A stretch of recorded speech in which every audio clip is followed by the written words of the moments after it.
All right, A-Push students, Mr. Beamer here. We're going to finish up with Chapter 4, pages 73 to 80. We're continuing with Period 2, 1607, Jamestown, right up to the beginning of the French and Indian War. We want to thank the Wizard of Oz. That introduction comes from Wizard of Oz, and the association with that is witches. We are going to talk about some famous witches in A-Push during this section. So the key topics for this video are going to be New England family life, talk about the New England town, and finally the Salem witch trials. Okay, the first section of reading for tonight is the New England family, and we're going to talk about life in New England, Massachusetts especially, and some important things to know. Number one, they were stable families. Okay, they lived a relatively long time, usually with a mother and a father and children, and also many times the grandparents lived with them as well. It was a better place to live than the Chesapeake because the water was cleaner, there were fewer diseases, and the life expectancy was incredibly high, up to age 70 in Massachusetts. Whereas in the Chesapeake, many people would be lucky to live up to the age of 20. Unlike the Chesapeake and the Middle Counties, there was limited immigration to New England. Okay, mostly had to do with religion because the people in New England, especially Massachusetts, wanted the Puritans to come over. They were not too tolerant of other groups of people. But because they had so many families, the population grew naturally, and the saying goes that the people were more fertile than the land. And the land itself was kind of rocky soil. Okay, I think that's important to keep in mind. The land in New England was rocky, and so the farming was not near as good as it was in the Chesapeake, and especially in the bread colonies of the Middle Colonies. Unfortunately for New England women, their rights were very limited. They had to give up property rights. So even if they did own land and they got married, they would give up the rights to land to their husband. And the role of the woman was really to be a breeder. Okay, that was her job, was to reproduce and have as many children as possible. The children of New England were very obedient, and grandparents were alive. So family was a big part of the life of New England. However, in the South, the Chesapeake and further south, women had more rights. Women were allowed to retain separate titles to their property, and then gave widows the right to inherit their husband's estates. So women could get the land if their husband died. And so the key thing is why? Why were women given more rights in the South? Well, it's because there were very few of them. We know that in the Chesapeake, the ratio of men to women was close to 6-1. And so because of how few women there were in the South, they actually had more rights. There were very few divorces in New England. The Puritans wanted to defend marriage and to limit the divorce. And I just have the letter A here, referring to the Scarlet Letter. Perhaps you read that in English class about adultery was a definite no-no in New England. We're going to talk about more social issues, and we're going to talk about life in the New England town. And I think the key word here is town. New England was full of small towns. The Chesapeake had very few towns. It was mostly large plantations. And so New England society, the first point, grew in an orderly way. Towns were clearly organized by having 50 families, and when they had 50 families, they had to provide a teacher for education. And that became so important because the Puritans, especially in New England, wanted men and women to read and write. Reading and writing became so important to the Puritans because they wanted their children to be able to read and to understand the Bible. And if they did not know how to read, they could be persuaded to believe heathen religions, if you will, not the Puritan religion. And so it's very important that their children learn how to read. And in New England, some of the key things that unified it were the town was such a huge thing. A lot of the people of New England, their jobs were small farms, and religion, of course, was the big thing in Massachusetts. So most Puritan Massachusetts towns had a church, obviously, a school, especially if they had over 50 families, and a central green where they could work on military practice, especially because of their enemies, the Native Americans. And I mentioned this earlier, but if a town has over 50 families, they need to provide an elementary education or a school for their children to be able to read. To show the importance of religion and especially education in New England, a college was created, and the first ever college was called Harvard College in 1636 in Massachusetts. And again, the purpose of it was to train their young people to become church leaders, to become ministers. So that was the initial reason for Harvard College.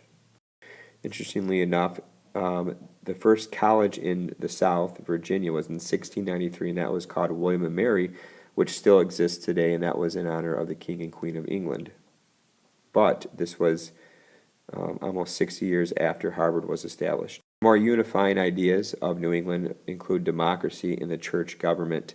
Now, only the visible saints or the members of the church could actually vote, but those that were the visible saints could exercise their right to vote for church rules, for actual government structure in Massachusetts, and also in town meetings. And I would highlight town meetings. This is where a lot of the members of the church got together, and this is outside the church where they discuss politics and policy for their government. And this town meeting will continue up until the Revolution, which also helps lead to the Revolution actually happening. And where it happened first was in New England, in Boston, where most of the patriots were. Okay, now we'll talk about a couple of key ideas in APUSH, the halfway covenant. You need to understand what this is, and also we'll talk in detail about the Salem witch trials. Okay, by mid-1600s, 1650s, 1660s, the Puritans worried about fewer conversions. There were less people becoming church members, less visible saints. They're also worried about their growing population because they had less visible saints and the lack of religious zeal. So people were kind of not respecting the church as much, not following the church rules quite as much. So the Puritans were at a crisis by the mid-1600s. Thus, the Puritans decided to create the halfway covenant. And I would highlight this, and this basically was a way to get more people involved in the church. Now, these people were not the church members, visible saints, but it gave them more responsibility and more rights for the church. So the halfway covenant, number one, offered partial membership rights to people who were not yet converted, so they had more of a voice in the church. And eventually, Puritan churches gradually opened to all types of people. Okay, because and even churches of today, the biggest problem for them is they might lose church members. So churches all want to grow. So the Puritans had to change, and they had to give more opportunities for people to become part of the church. So the halfway covenant clearly showed that there were issues with the Puritan church, but the biggest issue in Massachusetts was the Salem witch trials of 1692. And we'll get to that in a second in detail, but the result of it is 20 people were killed, 19 were hanged, 1 was pressed to death, and 2 dogs were also hanged. I love Mickey. Okay, so what were some of the causes of the Salem witch trial? Well, first of all, this time period, the late 1600s, was in general a superstitious age in human history. Back in Europe, there were also large-scale witchcraft persecutions as well, so it was kind of common to accuse people of being a witch. However, in Salem, Massachusetts, the biggest cause was the unsettled social, economic, and religious conditions. And most of the accused witches were actually connected with the Salem's elite merchant class, the more wealthier people. So they were the ones that were accused of witches. The accusers, however, most of them came from the poorer families, especially in the farming regions further west of the village. So perhaps this was caused by jealousy from the poorer families, the lower social standing as well, lower economic standing. Maybe they didn't have very much compared to the wealthier merchant class. But all this came out during this time period in 1692, and it finally ends in 1693 after the 20 or so were killed, when the governor's own wife was also accused of being a witch. And then by then, people realized that this is not true. They've had enough with it, and it did end. And the final result is that this scandal, the Salem witch trials, showed that Massachusetts Bay was not, and will there ever be, a city on a hill. As much as John Winthrop wanted it to be the perfect place, a beacon of light to humanity, unfortunately, people make choices and they make mistakes, and so there is no such thing as a perfect place. Okay, here are some famous images of the Salem witch trials, and you see these paintings here of people acting hysterical, calling people witches, accusations, and it looks like an out of control. Similar as well, you see some people on the floor. Maybe they fainted, passed out. Maybe they accused the witch of causing that. And then this is a real life place where many of the accused witches were eventually killed and buried in Salem. We got a couple more slides. The next section is the New England way of life. And I mentioned this earlier, but I think it's important to know that the geography, the landscape of New England the soil was not very good. It was rocky, so it was difficult to grow a large number of crops. Those New Englanders that were farmers basically tried to grow their crops just to survive. They were subsistence farmers. Also in New England, the summers were quite hot and the winters were brutal, similar to like it is in Michigan. Because of the rough soil and the climate, farming again was going to be difficult to make a lot of money on. Yes, some were small farmers just to survive, and they did work hard because of their religion, their Protestant work ethic. However, more people from New England, especially Massachusetts, started to get into commerce, okay, into fishing, shipbuilding, and trading of goods. The good harbors that they had in New England allowed for ships to come into the harbor. The most famous harbor is Boston Harbor, and so they were able to make a living in many other ways. And so I think the importance of it, it shows that the economy of New England was very diversified, and even more so than the middle and especially southern colonies. So the economy was different than the South, and also the ethnic makeup was also less so than the South. Most of the people in New England were Englanders, and they were Puritans for the most part. There were some slaves, but there were very few slaves in the New England colonies. They did not encourage immigration because these colonies revolved around the church so much of being a Puritan. So here are some words that describe the people of New England. They had energy, purposefulness, sternness, I think of strictness. They were stubborn, they were self-reliant, hardworking, resourceful. They were righteous, which may not be a very good quality, and they were tough. Okay, they were tough to survive, and they had a strong conviction to their beliefs with God, but unfortunately, they did have many struggles. All right, and so the final reading section is on the early settlers' days and ways. This is just a summary of the Chesapeake and New England regions. Most, again, so we're summarizing, we're generalizing here, most colonists were farmers because there was so much land, it was relatively cheap and plentiful, except where?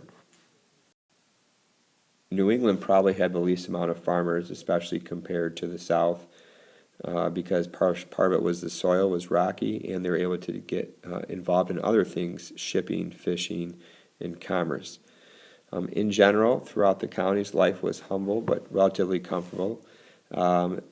Compared to Europe during this time period in the 1600s, the colonists actually probably had it better off. And that's a common theme really throughout colonial history and even in early American history. In America, the Americans were probably better off than the poor of Europe. In general, most of the people that came to America were middle class, and so they were not the very poor, except for the indentured servants and also the slaves. Okay, but many of the other immigrant groups that came over were middle class, and so they had a little bit of wealth and could pay for their fare over on the ship across the Atlantic Ocean. And unlike in later U.S. history, the class distinctions were relatively minimal. I mean, there was some in the Puritans, we talked about that before, and also especially in the South in New York, where New York was relatively aristocratic, and the South had their social hierarchy with the planters being on top, small farmers, and so on, all the way down to slaves. But for the most part, though, there was a minimal class distinction. That's going to change as we get into the 1800s, and especially the end of the 1800s, where we have a big gap between the wealthy and poor.